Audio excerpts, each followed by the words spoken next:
ஆன்மீக தமிழ் சொந்தங்கள் அனைவருக்கும் வணக்கம். எல்லா ஆலயங்களிலும் கொடிமரத்திற்கு அடுத்தபடியாக பலிபீடம் அமைத்திருப்பார்கள்.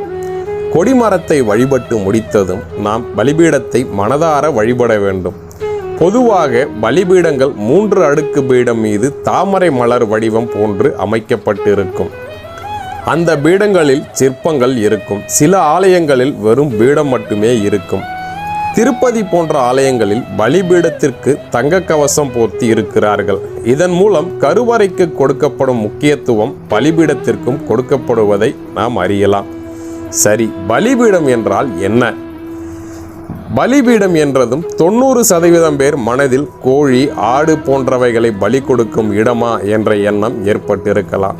ஏனெனில் வேத காலத்தில் நம் முன்னோர்கள் வேள்வி தூணாகவும் விலங்குகளை பலியிடும் மேடையாகவும் இருந்தவைதான் நாளடைவில் கொஞ்சம் கொஞ்சமாக உருமாறி இன்று கொடிமரமாகவும் பலிபீடமாகவும் வடிவெடுத்துள்ளன என்று சொல்கிறார்கள். எனவேதான் பலி கொடுக்கும் இடம் பலிபீடம் என்ற எண்ணம் பலரது மனதிலும் பதிந்துள்ளது. இதை உறுதிப்படுத்துவது போலவே கிராமங்களில் இன்றும் கோவிலில் ஆண்டு திருவிழாக்களின் பொழுது பலிபீட மேடையில் ஆடு, கோழிகளை பலி கொடுத்து விடுவதை பார்க்கலாம். இது தவறு. ஆனால் ஆகம விதிகளின்படி அமைக்கப்பட்டுள்ள சிவாலயங்களிலும் வைணவ தலங்களிலும் உள்ள பலிபீடங்கள் நம் வாழ்வை மேம்படுத்தும் ஒன்றாக கருதப்பட்டு போற்றப்படுகின்றன. அந்த ஆலயங்களில் பலிபீடங்களின் உயிர்களை பலி கொடுக்கப்படுவது இல்லை. அதற்கு பதில் நம்மிடம் உள்ள மோசமான குணங்களை அங்கு பலியிடுகிறார்கள். அது எப்படி குணத்தை பலியிடுவது என்று நினைக்கிறீர்களா? மனிதர்களாகிய நமக்கு ஆழ்மனதில் கெட்ட குணங்கள் இருக்கும். எவ்வளவுதான் பக்குவப்பட்ட பெரிய மனிதராக இருந்தாலும் அவர்கள் மனதுக்குள்ளும் போட்டி, பொறாமை, காமம், குரோதம், கோபதாபம், சூதுவாது, வஞ்சனை, வயிற்றெரிச்சல் போன்றவைகளில் ஏதாவது 1-2 கெட்ட குணங்கள் நீக்க முடியாததாக இருக்கலாம். இப்படிப்பட்ட கெட்ட குணத்துடன் கருவறை பகுதிக்கு நாம் சென்றால் கடவுள் நமக்கு எப்படி அருள் புரிவார்? நம் மனது எந்த ஆபாசமும் இல்லாமல் தெள்ளத் தெளிவாக, ஒன்றுமே இல்லாமல் சுத்தமாக வெற்றிடமாக இருந்தால்தான் நம் பக்கம் இறைவன் வருவார். எதுவும் இல்லாத, எந்த எதிர்பார்ப்பும் இல்லாத மனநிலை உடையவர்களால் தான் கடவுள் பக்கம் செல்ல முடியும். எனவே நம் மனதில் உள்ள தீய குணங்களை எல்லாம் வெளியேற்ற வேண்டும். ஏதாவது கெட்ட நினைவுகளை பலி கொடுக்க வேண்டும். இது ஆலய வழிபாட்டில் மிகவும் முக்கியமானது. ஏனெனில் நாம் நம் மனதில் உள்ள தீய அழுக்குகளை விரட்டும் பொழுது நாம் நல்ல மனிதனாக மாறிவிடுவோம். இத்தகைய அற்புத மாற்றத்தை ஒவ்வொரு பக்தனிடமும் ஏற்படுத்தும் அருமையான இடம்தான் பலிபீடம். உயிர் பலி இல்லாத இந்த ஆன்மீக பலிபீடமானது உயரியமானது. இந்த பலிபீடத்தை அமைப்பதற்கென்று விதிகள் உள்ளன. பலிபீடத்தின் உயரம் மூலஸ்தானத்தில் எழுந்தருளியுள்ள மூலவரின் பீடத்தின் உயரத்திற்கு சமமாக இருக்க வேண்டும்.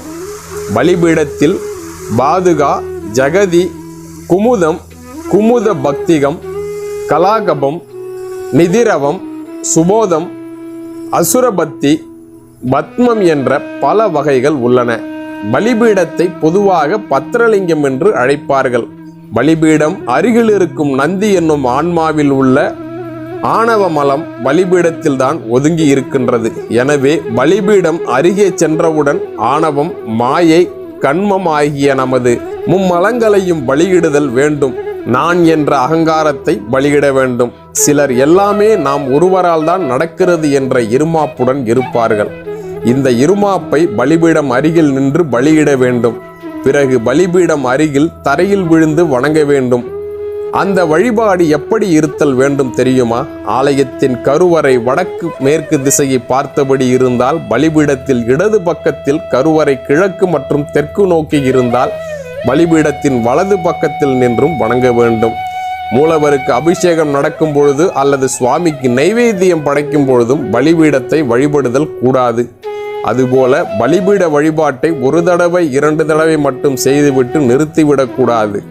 3, 5, 7, 9, 12 என்ற எண்ணிக்கையில் வணங்க வேண்டும். இந்த சமயத்தில் நம்மிடம் உள்ள காமக்ரோத, லோப, மோக, மத, மாச்சரியம் என்னும் 6 கெட்ட குணங்களை பலியிடுவதாக எண்ண வேண்டும். பலிபீடத்தை வழிபட்டு முடித்ததும் நம் மனதில் மேலான எண்ணங்கள் தான் உள்ளன என்ற நினைப்பை உருவாக்கி கொள்ள வேண்டும். அந்த நல்ல மனநிலையுடன் கருவறை அருகில் சென்று இறைவனை வழிபடும் பொழுது அவர் அருள் நம்மை ஆக்கிரமிக்கும், ஆசீர்வதிக்கும். பலிபீடத்தை பலிநாதர் என்றும் சொல்வார்கள். பலிபீடத்திற்கு மாயச்சக்கரம் என்றும் ஒரு பெயர் உண்டு.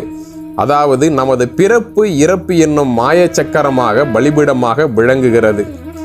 இதை சுற்றி வந்து வழிபட்டால் ஸ்தூல சூட்சம காரண சரீரங்களிலிருந்து என்னை விடுவித்து விடு என்று வேண்டுவதற்கு ஒரு சமமாகும். பொதுவாக கோவில்களில் 8 மூலைகளில் 8 பலிபீடங்கள் அமைத்திருப்பார்கள். அவை இந்திரன், அக்னி, யமன், நிருதி, வருணன், வாயு, குபேரன், ஈசானன் என்னும் 8 திக்கு பாலகர்களை உணர்த்தும். இந்த 8 திக்கு பாலகர்கள் ஆலய பரிவார தேவதைகள் ஆவார்கள். எனவே இவர்களுக்கு அன்னம், தீர்த்தமிடுதல் போன்றவைகளுக்கு பலிபீடங்கள் பயன்படுத்தப்படுகின்றது. இந்த 8 பலிபீடங்களும் ஒவ்வொரு கோவிலின் ஆகம விதிகளுக்கு ஏற்ப கோவில்களில் பரிகாரங்களில் அமைக்கப்பட்டிருக்கும். இவற்றுக்கு தலைமை பலிபீடமாக நந்தி பின்புறம் உள்ள பலிபீடம் அமையும். பொதுவாக தலைமை பலிபீடம் மூலவ மூர்த்தியின் பாதங்களை தாமரை வடிவில் தாங்கியதாக இருக்கும். சில கோவில்களில் பல பலிபீடத்தின் அடியில் பக்தர்கள் உப்பு மிளகு போட்டு செல்வார்கள். உப்பாகிய உடம்பையும் மிளகு ஆகிய ஆணவத்தையும் இறைவனிடம் அர்ப்பணித்து விட்டேன் என்பதை இது காட்டுகிறது.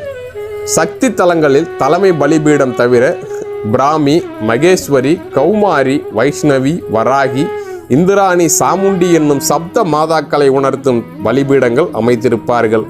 அந்த பலிபீடங்களையும் மறக்காமல் வழிபட வேண்டும். பலிபீடம் முன்பு நின்று ஆத்மார்த்தமாக வழிபட்டால் நம்மிடம் உள்ள தேவையற்ற காமம் போய்விடும், ஆசை போய்விடும், கோபம் போய்விடும், தீராத பற்றும் போய்விடும், நெறி தவறாத தன்மை உண்டாகும், பேராசை வரவே வராது, உயர்வு தாழ்வு மனப்பான்மை விலகும், வஞ்சக குணம் எப்பொழுதுமே வராது. ஆக பலிபீடம் மனிதனை மனிதனாக மாற்றுகிறது என்பதை மறந்து விடாதீர்கள். எனவே பலிபீடம் அருகில் நின்று நிதானமாக வழிபடுவதை பழக்கத்திற்கு கொண்டு வாருங்கள். அது உங்களை மேன்மைப்படுத்தும். கோவிலில் கோபுர வாசலுக்கும் கொடிமரத்திற்கும் இடையிலுள்ள பலிபீடத்தில் நித்திய பூஜையின் வடிவில் கோவிலுக்குள்ள அனைத்து தெய்வங்களுக்கும் அன்னம் வைப்பர். இதை பலி போடுதல் என்பர்.